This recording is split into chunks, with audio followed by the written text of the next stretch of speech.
Le travail veut que la personne facilite la tâche, que ce soit du cluster et puis le travail que le manager va faire. Moi, je pense qu'une bonne assistante va pouvoir bien gérer le calendrier. C'est une personne qui va devoir anticiper les problèmes.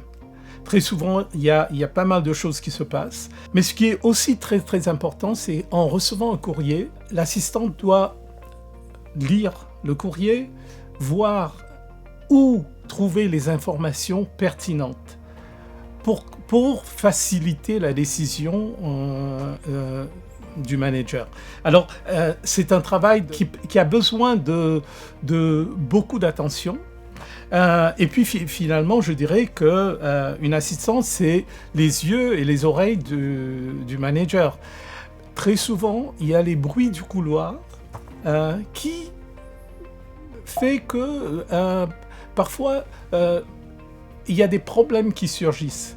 Alors c'est très souvent, une assistante va anticiper tout cela, va entendre, va passer les messages au manager pour qu'il puisse à ce moment-là prendre une décision en anticipation d'un problème peut-être plus grave. Moi, je dirais attention aux détails, la discrétion et le tact. Personnellement, je penserais à 3 qualités. La première, pour moi, une bonne assistante, c'est d'abord celle qui s'assume pleinement, qui est fière de son métier. Le métier d'assistante ou d'assistant est un métier noble, tout comme celui du médecin, de l'enseignant. Pour moi, l'assistante est la vitrine d'une organisation, d'un bureau. C'est pour cela que je dis, il faut assumer, aimer d'abord son métier, donner de soi-même avec fierté. C'est un métier noble. C'est ce que j'attends d'abord d'une assistante. Que son métier ne soit pas perçu comme un poids ou un métier par défaut, mais un métier qui a sa place pour le succès d'une entreprise ou d'un bureau. La deuxième qualité que j'attends personnellement d'une assistante, c'est également la capacité à anticiper. Alors, cela veut dire connaître son patron. Anticiper, c'est déjà connaître son patron, ses humeurs, ses attentes. C'est également avoir cette capacité de connaître les interlocuteurs, les collaborateurs.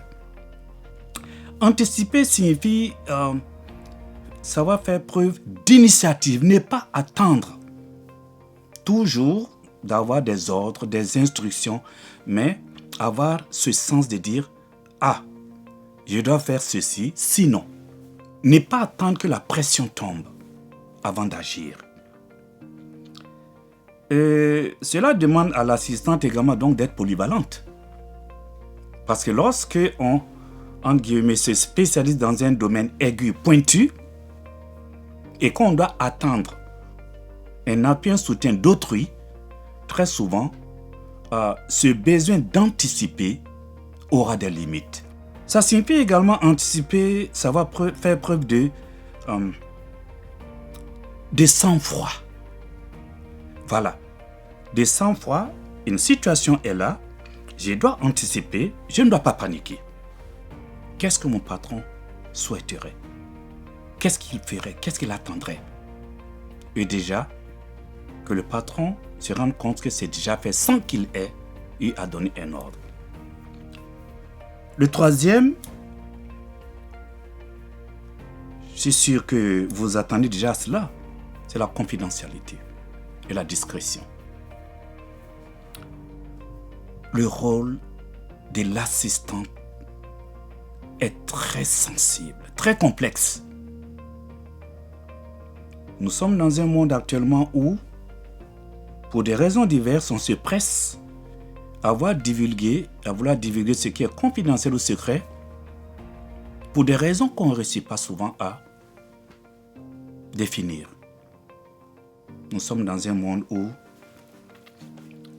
les abus de pouvoir, la concurrence, la compétition sont à la mode. Et vous êtes un élément extrêmement important pour protéger l'entreprise et la société et votre patron et vous protéger vous-même en protégeant votre avenir. Je voudrais vraiment terminer en revenant sur ce que j'ai dit au début. C'est un métier noble. Soyez-en fiers. Je suis médecin et je suis fier de mon métier.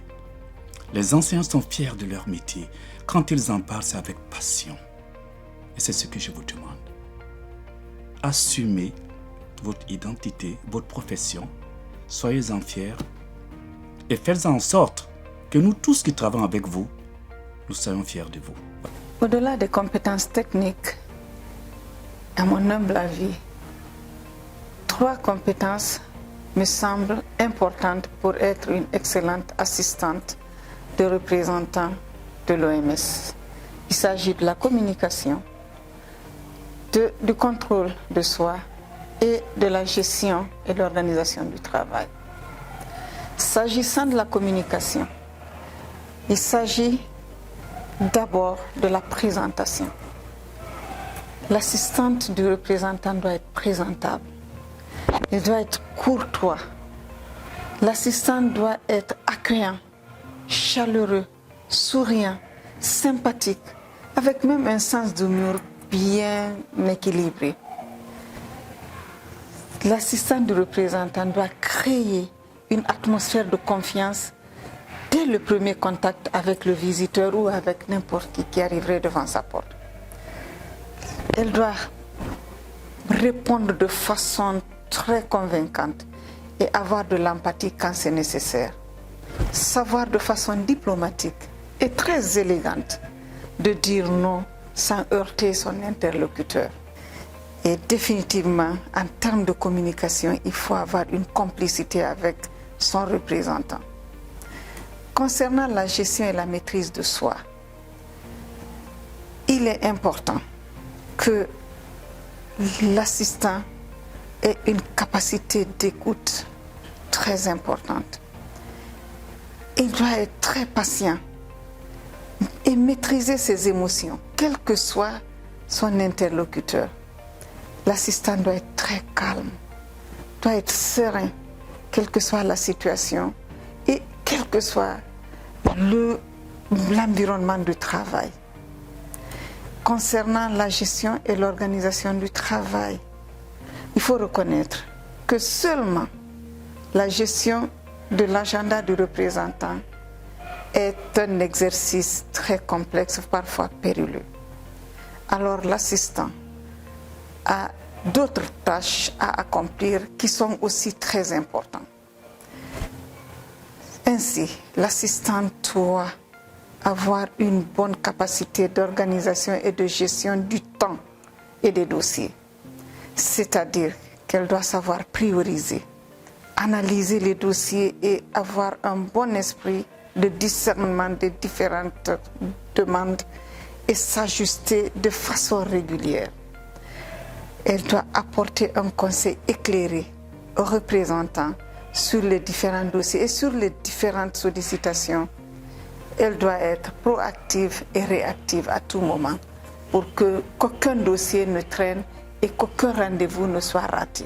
An assistant to an executive is a key person in any office space. Actually, the assistant to the executive helps the executive run the office.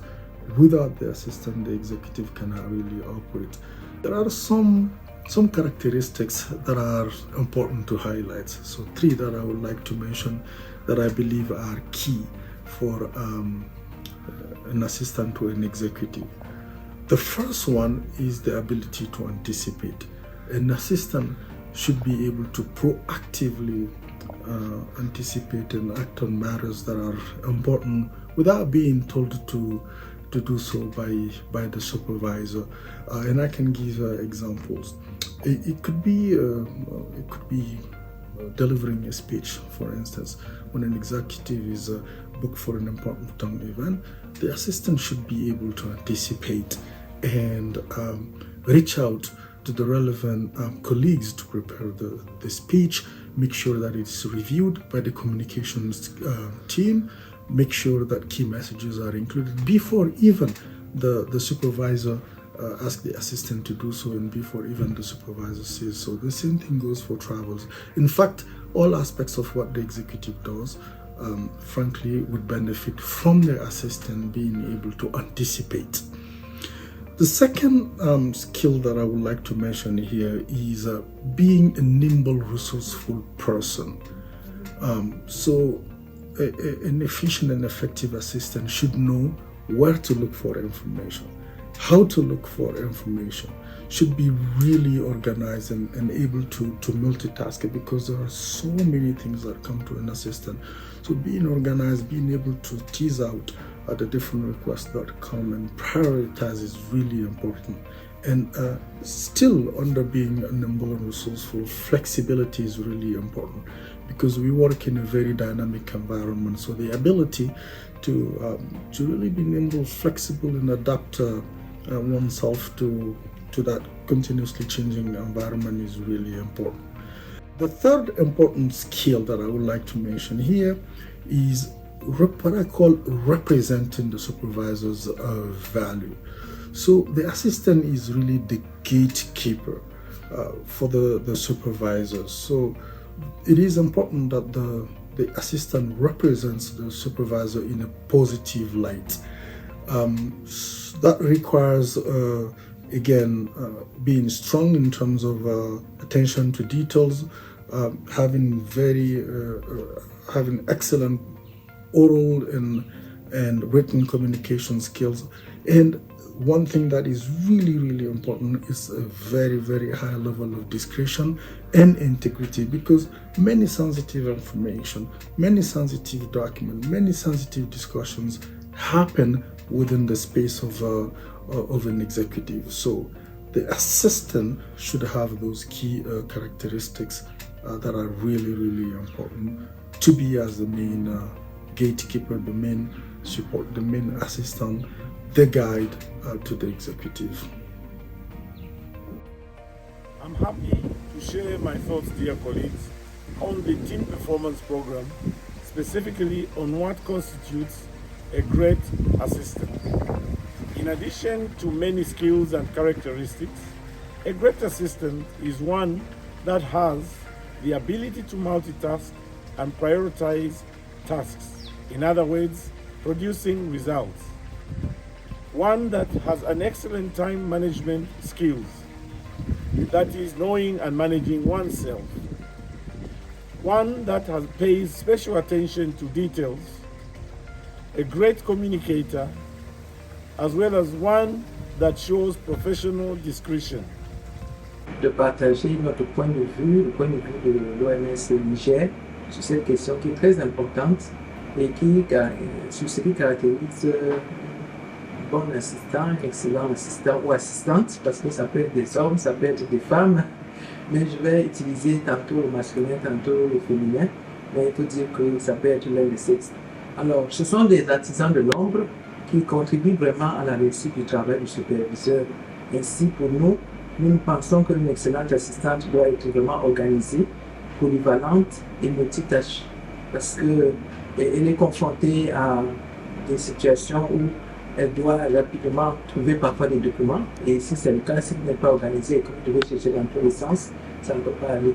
Elle devait être également polyvalente et multitâche, comme je l'ai dit tantôt, parce que pendant qu'elle est en train de faire un travail, il peut arriver un travail qui est plus urgent et qui demande qu'elle puisse arrêter ce qu'elle est en train de faire pour s'adonner d'abord au travail qui est plus urgent qu'on lui demande de faire. Et pour cela, elle a vraiment besoin d'être multitasking et très très polyvalente. Il y a également la situation où elle doit avoir de bonnes capacités rédactionnelles et également de communication, ainsi que de bonnes capacités de synthèse selon les normes et les critères de l'organisation et du travail. Donc pour nous, à l'OMS, on a par exemple des directives sur comment rédiger selon le style de l'OMS. Donc l'assistante doit pouvoir maîtriser ces directives-là pour que quand les dossiers arrivent ici, elle puisse s'assurer que ça répond au style de l'OMS. Et maintenant, quand vous communiquez à l'extérieur comme à l'intérieur, vous puissiez tenir compte de ces styles-là pour pouvoir communiquer.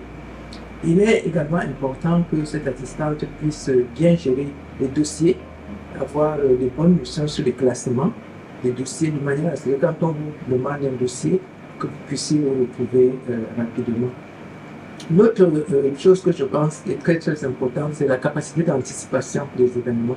Donc vous savez, avec votre expérience, vous avez déjà vu certaines choses arriver, donc vous pouvez aider votre superviseur à anticiper sur certains événements en la prévenant. Vous pouvez également lui proposer des solutions par rapport à l'expérience, comment vous avez pu résoudre des situations antérieures par le passé, et également pouvoir faire preuve de capacités de leadership, parce qu'il peut vous arriver d'avoir à prendre des décisions quand votre superviseur n'est pas là, mais évidemment il faut connaître vos limites.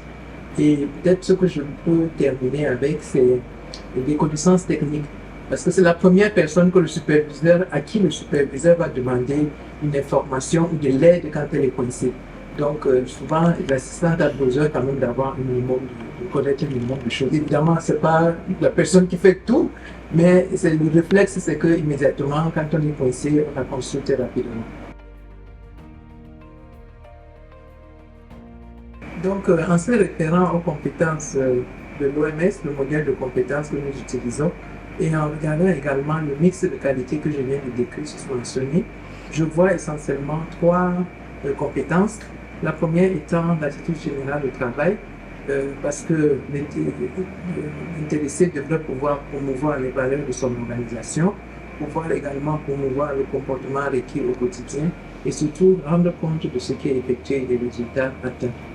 L'autre compétence que je vois, c'est le travail d'équipe, qui est important parce que l'assistante est l'interface entre le personnel et le représentant, donc elle doit avoir les capacités vraiment de travailler, les compétences de travailler en équipe. Et la compétence que je vois également, c'est la communication. Il y a beaucoup de communication dans son travail, que ce soit comment je vais communiquer, qu'est-ce que je vais dire, à quel moment je dois communiquer, c'est important, puisque l'assistant doit être quelqu'un qui n'est pas là à révéler tous les secrets ou tous les dossiers qu'il traite, mais également pouvoir savoir quels sont les dossiers que je peux révéler à terre et quels sont les dossiers qui sont confidentiels et pour lesquels je ne dois pas parler. Para mim, as competências de bom ou uma boa assistente de representante são, primeiramente, competências técnicas. Tem que saber escrever bem, tem que saber comunicar bem também, se possível, entender um pouco outras línguas, tem que saber tomar notas bem e conhecer as tecnologias que estão disponíveis para apoiar o seu trabalho. Portanto, saber arquivar bem. Portanto, isso são competências que se aprendem na escola, que em geral a experiência também ajuda a obter e eu posso dizer são standard. Mas o que faz a diferença, o que é realmente importante são para mim as características humanas, que também vêm com a experiência e também com certo interesse em melhorar esses aspectos. O primeiro dele é ser organizado. Ser organizado no sentido de saber onde estão as coisas, quando é que as coisas devem ser feitas, o que é mais prioritário que o outro, saber onde encontrar certas informações, com quem falar e poder ajudar o representante a ter uma agenda organizada. A segunda característica para mim é a proatividade. Proatividade no sentido de não ficar à espera que se lhe peçam as coisas, não ficar à espera que se lhe digam o que fazer. E proatividade no sentido de ir à procura de informações que a pessoa sabe que é necessária, proatividade para chamar a atenção do representante para um assunto que eventualmente está a ser esquecido, proatividade para fazer uma pergunta que precisa ser respondida, para levantar uma questão, o que for, proatividade para também acionar os outros colegas que eventualmente precisam contribuir para um trabalho ou para um briefing ou para um assunto que a pessoa sabe que eventualmente é preciso a intervenção de outros colegas. Penso também que a questão da discrição é uma característica importante, porque o assistente ou a assistente representante tem acesso a muitas informações E muitas dessas informações são informações que devem ficar mesmo no âmbito do trabalho, não podem ser partilhadas às vezes nem com os colegas, nem fora do escritório, muito menos fora do escritório. Então essa característica de discrição também é importante para criar a confiança, porque muitas vezes o assistente é a pessoa mais próxima do representante e às vezes realmente a confiança entre assistente e representante é uma questão que me parece imprescindível para um bom trabalho de equipa entre os dois.